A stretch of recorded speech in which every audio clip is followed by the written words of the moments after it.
Hello mga ka-proud, magandang araw sa inyong lahat. So ito, share ko lang sa inyo yung aking isang inahing kambing.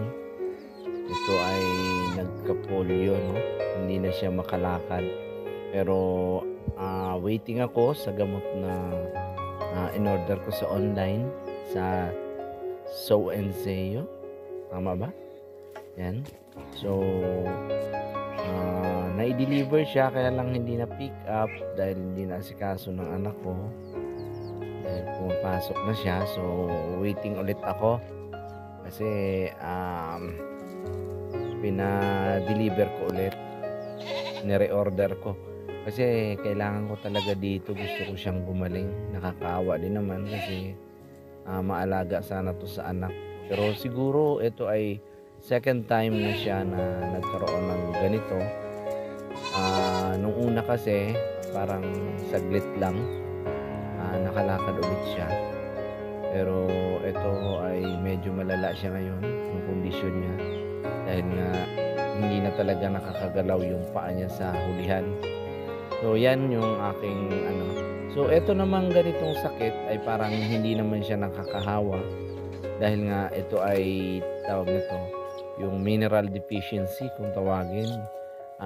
Posibleng kulang sa iron or kulang sa calcium yung kanyang katawan, kaya nagkaroon siya ng ganitong diferensya. Pero ito ang ganda ng katawan nito nung nakaraan bago siya magkaroon ng ganito. Napakaganda ang kapal ng kanyang katawan, kaya nga maganda rin sana yung anak niya, kaya lang nagkaroon siya ng ganitong karamdaman. So yan, yan ay kakulangan sa mga vitamina at mineral na kailangan niya. Pero yun hoping pa rin ako na sana mapagaling ko to. Actually dalawa ito, halos magkasabay sila. Yung isa ay gumaling dahil parang unang beses pa lang niya na magkaroon ng ganito, yung napilay siyang bigla. Ang ginamot ko lang ay binigyan ko siya ng tiki-tiki at saka tubig na may asin. Then parang sumunod na araw ay nakakatayo na siya. Yun, nakakalakad na siya, kaya lang medyo halata mo talaga na medyo deform yung kanyang mga binti sa hulihan. Yan.